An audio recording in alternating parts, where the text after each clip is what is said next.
ஃப்ரெண்ட்வுட்ஸ் நண்பர்களுக்கு வணக்கம். Super star யாருன்னு கேட்டா சின்ன குழந்தையும் சொல்லும். அப்படிப்பட்ட சூப்பர் ஸ்டார் அவருடைய பாட்டை பாடாதவங்க யாருமே இருக்க முடியாது. ஏன்னா அவருடைய ஹீரோயின் ஒருத்தவங்களே அவருடைய பாட்டை பாடியிருக்கிறாங்க. அதுதான் இப்போ பயங்கர வைரலா போயிட்டு இருக்கு. அது மட்டும் இல்லாம நீங்க எப்ப மேம் நடிக்க வருவீங்க அப்படின்ற மாதிரி கேட்டிருக்காங்க. யாரு அப்படின்னு நீங்க கேட்டீங்கன்னா இவங்க மும்பைல இருந்து வந்தவங்க தான் நடிகை நக்மா. 90ஸ்ல பொறுத்த அளவுல இந்திய சினிமாவுல மிகவும் பிரபலம் ஒரு ஃபேமஸ் ஹீரோயின்னா அது இவங்க தான். இவங்களுடைய கால் ஷீட்டுக்காக அப்ப டைரக்டர்லாம் தவம் இருந்தாங்கன்னு சொல்லலாம். தமிழ்ல மட்டுமான்னு பாத்தீங்கன்னா இல்ல, ஹிந்தி, கன்னடா, தெலுங்கு, மலையாளம், பேஜ்புரின்னு நம்ம வாயிலே நுழையல அந்த லாங்குவேஜ் எல்லாம். அங்க எல்லாமே அவங்க கலக்கிட்டு இருந்தாங்க. நம்ம சூப்பர் ஸ்டார் கூட உலகநாயகன் கூட நடிச்சிருந்தாங்க. சூப்பர் ஸ்டார் கூட பாட்ஷா, அப்புறம் சரத்குமார் சாரோட, பிரபுதேவா மாஸ்டர் கூட, கார்த்திக் அவங்களோட மேட்டுக்குடி படத்துல நடிச்சிருந்தாங்க. அது மாதிரி பிஸ்தா. கடைசியா நம்ம தலை கூட அல்டிமேட் ஸ்டார் கூட சிட்டிசன் அந்த படத்துல கடைசியா அவங்க நடிச்சிருந்தாங்க ஒரு முக்கியமான வேடத்துல. சோ 90ஸ்ல சினிமாவே கலக்கிய நடிகைகள் அப்படின்னா இவங்களுக்கு தனி இடம் உண்டு. எல்லா முன்னணி நடிகர்கள் அர்ஜுன் அவங்க கூட எல்லாரு கூடயுமே இவங்க நடிச்சிருந்தாங்க. இவங்களுடைய பாட்டு எல்லாமே ஹிட் அப்படின்னு தான் சொல்லணும். ஒரு அழகான உடல் வடிவமைப்போட தான் இவங்க இருப்பாங்க. ஒரு ஸ்டேஜுக்கு அப்புறம் பாத்தீங்கன்னா சினிமால இருந்து விலகிட்டாங்க. அதுக்கப்புறம் அவங்க எங்க இருக்கிறாங்க என்ன பண்றாங்கன்ற டவுட் அவங்க ரசிகர்களுக்கு இருந்துகிட்டு தான் இருந்துச்சு. இப்படி இருக்கும்போது தான் அவர் இப்ப ரீசெண்டா ஒரு ஃபங்க்ஷன்ல கலந்துருக்கிறாங்க. அந்த ஃபங்க்ஷன்ல நடந்த அந்த வீடியோ தான் இப்ப சோசியல் மீடியா ஃபுல்லா வைரல் ஆயிட்டு இருக்குது. இவங்க அழகா நடிப்பாங்க, அழகா டான்ஸ் ஆடுவாங்க, அழகா ட்ரெஸ் பண்ணுவாங்க. அதெல்லாம் தாண்டி பிங்க் கலர் சாரீல இவங்க பயங்கர ஹாப்பியா எனர்ஜெட்டிக்கா அந்த ஸ்டேஜ்ல பேசுறாங்க. அதுக்கப்புறம் திடீர்னு பேசிட்டு இருக்கும் போதே ஸ்டைல் தான் அந்த பாட்டு இருக்கு இல்லையா, அந்த பாட்டை ஸ்டைலுக்கு ஏத்த மயில் நானு தான் அப்படின்ற மாதிரி பயங்கரமா இந்த பாட்டு பாடி டான்ஸும் கூடவே ஆடி இருக்காங்க.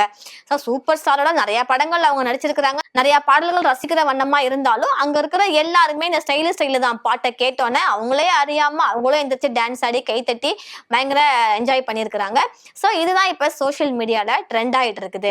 சோ இந்த வீடியோவை பார்த்தா அவங்களுடைய ஃபேன்ஸ் எல்லாருமே நீங்க சினிமாவை விட்டு நீங்க போனாலும் சினிமா மேல சூப்பர் ஸ்டார் மேல இருக்கக்கூடிய உங்களுடைய அன்பு இன்னுமே குறையல, எப்போதுமே அப்ப இருக்கக்கூடிய அதே எனர்ஜி நாங்க மறுபடியும் உங்களை சினிமால பார்க்கணும், இப்ப அம்மா கேரக்டர்ல, அண்ணி கேரக்டர்ல, அக்கா கேரக்டர்ல நாங்க உங்களை பார்க்கணும் அப்படின்ற மாதிரி சொல்லிட்டு இருக்கிறாங்க. இப்ப சினிஃபீல்ட்ல ஒரு உச்சத்துல இருந்த போது கூட இவங்க அரசியல்ல சமூக பணிகள் எல்லாம் நிறைய கவனம் செலுத்திட்டு தான் இருந்தாங்க.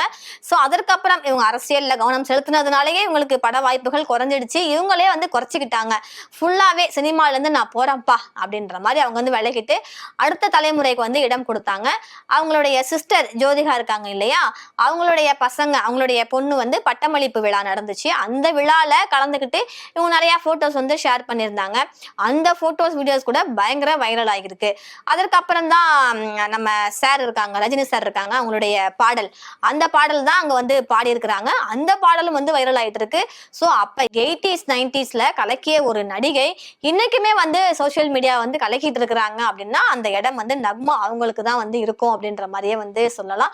இவங்க மறுபடியும் எப்பப்பா நடிக்க வருவாங்க அப்படின்றதுதான் எல்லாருடைய எதிர்பார்ப்பாகவும் கேள்வியாகவும் இப்ப இருந்துகிட்டு இருக்குது. இப்ப ஜோதிகா அண்ட் சூர்யா இவங்க பயங்கர பேரா இருக்கிறாங்க பொதுவா சினிஃபீல்ட பொறுத்த அளவுல.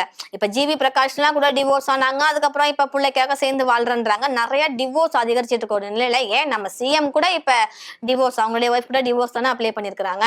ஆனா அஜித் ஷாலினி அவங்க பேரு, சூர்யா ஜோதிகா இவங்க பேரு என்னைக்குமே ஒரு கியூட்டான பேர்னு சொல்லலாம். இவங்க ரெண்டு பேருக்குமே அழகான லைஃப் அவங்களுக்கு கிடைச்சிருக்கு. அந்த ஃபேமிலியிலும் ரன் பண்ணிட்டு இருக்கிறாங்க. ஆனா கொஞ்ச நாளைக்கு முன்னாடி ஜோதிகா மேம் அவங்களுக்கும் அவங்களுடைய மாமனார் சிவகுமார் சார் அவங்களுக்கும் ஒரு சின்ன சண்டை வந்துச்சு, மனஸ்தாபம். அதனாலதான் இவங்க இப்ப தமிழ்நாட்டிலே இல்ல, சினிமாவில் தலை காட்டல அப்படின்ற மாதிரிலாம் வதந்திகள் வந்துச்சு, நிறைய நியூஸ் வந்தது. ஆனா இவங்க மும்பைல அவங்களுடைய பொண்ணு படிக்கிறாங்க, ஒரு பெரிய இன்டர்நேஷனல் ஸ்கூல்ல படிக்கிறாங்க, அதுக்காக தான் இவங்க அங்க போயிருக்காங்க அப்படின்ற மாதிரியும் இன்னொரு தரப்பு சொல்லிட்டு இருந்தாங்க. சோ என்னதான் மனஸ்தாபம் அது இருந்தாலும் பேத்தியினுடைய அந்த பட்டமளிப்பு விழால ஜோதிகா அவங்களுடைய பெற்றோர்களும் வந்திருந்தாங்க. அதே மாதிரி சூர்யா சார் அவங்களுடைய பெற்றோர்களும் வந்திருந்தாங்க. எல்லாரும் சேர்ந்து பேத்தியினுடைய அந்த பட்டமளிப்பு விழாவில் கலந்துக்கிட்டாங்க. ஸோ அந்த விழாவில் தான் வந்து ஜோதிகா அவங்களுடைய அக்காவான நக்மா அவங்களும் கலந்துக்கிட்டு அந்த கான்வெகேஷன் ஃபங்க்ஷன்ல நடந்த அந்த மொமெண்ட்ஸ்லாம் அவங்க போட்டோ வீடியோவா கேப்சர் பண்ணி ஃபுல்லா சோஷியல் மீடியாவில் போட்டு இன்னைக்கு அவங்க வந்து ட்ரெண்ட் ஆயிட்டே இருக்கிறாங்க. ஜோதிகா அவங்களுமே வந்து அவங்களுடைய மகள் தியாவுக்காக வந்து பயங்கரமா வந்து விஷலாம் பண்ணியிருந்தாங்க. உனக்கு வந்து பிரேவா இருக்கணும், தைரியமா இருக்கணும் அப்படின்ற மாதிரிலாம் அவங்க வந்து சொல்லியிருந்தாங்க. ஸோ நக்மா இந்த ஃபங்க்ஷன்ல கலந்துக்கிட்டு அப்ப இருந்த அதே எனர்ஜியோட வந்து இன்னைக்கு என்னதான் அவங்க வந்து கொஞ்சம் வெயிட் போட்டாலும் பட் எனர்ஜி அந்த ஒரு கியூட்னஸ் அதெல்லாம் அவங்கள்ட்ட இருந்து போகல அப்படின்னு தான் சொல்லணும். ஏன்னா அவங்க சோசியல் மீடியால கொடுத்திருந்த அந்த பகிர்ந்திருந்த அந்த போட்டோஸ் இமேஜஸ் எல்லாம் பார்த்தா நமக்கே வந்து ஒரு என்டுவா இருக்குச்சா, இந்த வயசுலயும் இவங்க வந்து இவ்வளோ ஹாப்பியா பாடுறாங்களே, இவ்வளோ ஹாப்பியா இருக்காங்களே, இவ்வளோ எனர்ஜெட்டிக்கா இருக்காங்களே அப்படின்ற மாதிரி இருக்குது. கொஞ்சம் வெயிட் போட்டிருக்காங்க, உடல் எடை கூடி இருக்காங்க, அவ்வளவுதான். நீங்க திரைப்படங்கள்ல இருந்து நீங்க விலகி இருக்கிறீங்க, ஏன்னா சமூக சேவை சோசியல் சர்வீஸ் எல்லாம் பண்ணிட்டு பிளஸ் அரசியல்லையும் அவங்க இருந்ததுனால நிறைய திரைப்படங்கள்ல அவங்க இல்ல, தமிழ்ல மட்டும்தான் போயிட்டாங்கன்னு பாத்தீங்கன்னா எந்த லாங்குவேஜ்லயுமே அவங்க வந்து நடிக்கல. ஒரு காலத்துலலாம் இவங்களுடைய நடிப்பு வந்து அவ்வளோ கியூட்டா இருக்கும். அதுவும் 90s கிட்ஸோட ஃபேவரேட் அப்படின்னே சொல்லலாம். மேட்டுக்குடி படத்துல வந்து ரொம்பவே ஹோம்லியா அழகா இருப்பாங்க. கார்த்திக் சார் என்ன சொன்னாலும் நம்புவாங்க. பிஸ்தா படத்துல டபுள் ஆக்ட்னே சொல்லலாம். மற்றவளுக்கு முன்னாடி ரொம்ப ஒரு மாதிரி அடங்கா பிடாரியா ரொம்ப ஒரு அரகன் கேரக்டர்ல இருப்பாங்க. ஆனா ஆஃப்டர் இன்டர்வல் அதுக்கப்புறம் பாத்தீங்கன்னா ரொம்ப சாஃப்ட் ஆயிடுவாங்க. சிட்டிசன் படத்துல அல்டிமேட் ஸ்டார் கூட ஒரு மிகப்பெரிய துணிச்சலான ஒரு அதிகாரியா அவங்க நடிச்சிருந்தாங்க. அதுல வந்து அவங்க வாய்ஸ் கொடுத்தவங்க வந்து அவங்கள சம்திங் அந்த வாய்ஸ்னாலதான் அவங்களுக்கு பட வாய்ப்புகள் கிடைக்கல அப்படின்ற மாதிரியும் சோசியல் மீடியால அப்போதைக்கு வந்து நிறைய டாக்ஸ் வந்து போயிட்டு இருந்துச்சு.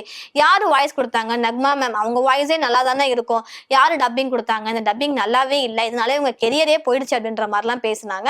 அதெல்லாம் கிடையாது. அவங்களுக்கு அரசியல்ல இன்ட்ரெஸ்ட் இருந்ததுனால மட்டும்தான், பிளஸ் அவங்க சோசியல் சர்வீஸ் பண்ணிட்டு இருந்தாங்க. இதனாலதான் சினிமாவை அவங்க தள்ளி வச்சுட்டு எனக்கு சினிமா வாய்ப்புகள் வேண்டாம், நான் நடிக்கல அப்படின்ற மாதிரி விலகி இருந்தாங்க.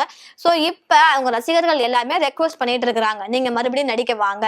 ஏன்னா அப்ப இருந்த சிம்ரன் அவர்கள்லாம் இப்ப நடிக்கிறாங்க இல்லையா, டூரிஸ்ட் ஃபேமிலி இந்த மாதிரி மூவில எல்லாம் நடிச்சிருந்தாங்க. ஸோ உங்க செட்ல இருந்தவங்க எல்லாருமே இப்ப நடிச்சுட்டு தான் இருக்கிறாங்க.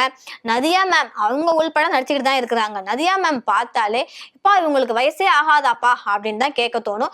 அவங்களே வந்து சினிஃபீல்ட்ல வந்து கால் தடம் பதிச்சு இன்ன வரைக்குமே அவங்க வந்து கலக்கிட்டு இருக்கிறாங்க. ஸோ நீங்களும் வாங்க, அது தமிழோ தெலுங்கோ எப்படி இருந்தாலும் உங்க பிக் ஸ்கிரீன்ல நாங்க வந்து உங்களை பார்க்கணும், உங்க பெர்ஃபார்மன்ஸை நாங்க பார்க்கணும் அப்படின்ற மாதிரி தான் 90s கிட்ஸ்லாம் வந்து மெசேஜ் பண்ணிட்டு கமெண்ட் பண்ணிக்கிட்டு மறுபடியும் நடிக்க வாங்க, கண்டிப்பா நீங்க வரணும், நாங்க வந்து உங்களை எதிர்பார்க்கிறோம், அம்மாவாவோ இல்ல அக்காவாவோ இல்ல சிட்டிசன் படத்துல ஒரு பிரேவான கேரக்டர் பண்ணீங்க இல்லையா, அதே மாதிரி ஒரு கேரக்டரோ ஏதோ ஒரு கேரக்டர் நீங்க பண்ணுங்க, உங்களை வந்து நாங்க பார்க்கணும் அப்படின்ற மாதிரி மிகப்பெரிய எதிர்பார்ப்போட அவங்களுடைய கருத்துக்கள் எல்லாத்தையும் வந்து சொல்லிட்டு இருக்கிறாங்க. ஸோ நக்மா மேம் உங்களுக்கு பிடிக்கும் அப்படின்னா எங்களுடைய வீடியோவை லைக் பண்ணிக்கோங்க. அவங்க நடிச்ச படங்கள் நிறைய இருக்கு சொல்லலாம், தமிழ்ல மட்டும் இல்ல, தெலுங்கு மலையாளம் இந்த மாதிரி சொல்லிக்கிட்டே வந்து போகலாம். லாரி டிரைவர் இருக்காங்க இல்லையா, ஆந்திரா கர்நாடகா அப்படின்ற மாதிரி எல்லா லாங்குவேஜ்லயும் எல்லா ஊர்லயுமே அவங்க மேக்சிமம் நடிச்சிருக்கிறாங்க. விரல் விட்டு எண்ண முடியாத அளவுக்கு லாங்குவேஜ்ல அவங்க நடிச்சிருக்கிறாங்க. அந்த படங்கள்ல உங்களுக்கு என்ன படம் பிடிக்கும் அப்படின்றத மறக்காம எங்களுக்கு கமெண்ட்ல சொல்லிக்கோங்க. இதே மாதிரி சினிமா பத்தியும் சினிமால இருக்கக்கூடிய ஹீரோ ஹீரோயின்ஸ் பத்தியும் அப்டேட்ஸ் தெரிஞ்சுக்கணும் அப்படின்னா கண்டிப்பா எங்களுடைய சேனலை ஃபாலோ பண்ணிக்கோங்க. தேங்க்யூ.